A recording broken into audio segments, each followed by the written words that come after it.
Sveiki, mani sauc Armands Liberis, man ir 19 gadi un es nodarbojos ar kultūrismu. Kad man bija 15 gadi, es vēlējos mainīt savu augumu. Mans svars tajā gadā bija apmēram 96 kg un augums 1,82 cm. Pirmo gadu ļoti cītīgi notrenējos mājās, ievēroju pareizu ēšanu, kādreiz ēdu ļoti maz un 15 gados sāku ēst ļoti daudz. Kā saka, ēdu līdz vemšanai. Pirmajā gadā es pieņēmos svarā par 10 kg. Pēc tam sapratu, ka ir nepieciešams kaut kas nopietnāks, kur ir vairāk inventārs, vairāk svari, jo svari sāka palikt pa maz, bija nepieciešams pirkt jaunus. Domāju, ka jāiziet uz trenažeru zāli.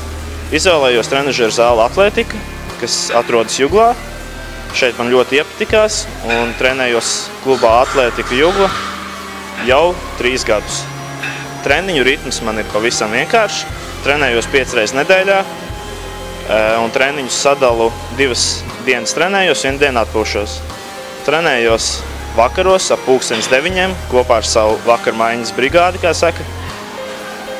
Trenējamies ļoti cītīgi ar smagiem svariem šeit un esmu sasniedzis pēc maniem uzskatiem ļoti augstus rezultātus.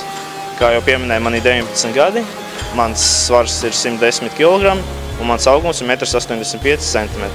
Ēdu es 7 reizes dienā, ēdu pareizi un veselīgi un, protams, arī dzeru daudz ūdeni, apmēram 4 līdz 5 litriem dienā. Nākotnes plāni man ir piedalīties Nacionālajā kausā nākamgad maijā. Uz jautājumu, kādēļ es neesmu piedalījies jau agrāk, es varu atbildēt pavisam vienkārši, jo es uzskatu, ka, ja tu ej uz sacensībām, tev ir jābūt pēc iespējas labākā formā, un es neesmu tas cilvēks, kurš uzskata, ka pirmās sacensības ir tikai priekš sevis. Citiem cilvēkiem es iesaku trenēties ļoti smagi un cītīgi. Tā visa trenēšanās vienmēr ir bijusi grūta, vienkārši vajag saņemties, pārvarēt šķēršļus, sākt ēst veselīgi, apmeklēt aktīvi sporta zāli, un jebkurš cilvēks var mainīties. Es mainījos diezgan nopietni, no 67 kg uz 110 kg, un galvenais ir motivācija. Katram cilvēkam ir jāatrod savu motivāciju un vienkārši jātiecās pēc tās. Paldies par uzmanību, un lai jums izdodās sasniegt savus iecerētos mērķus!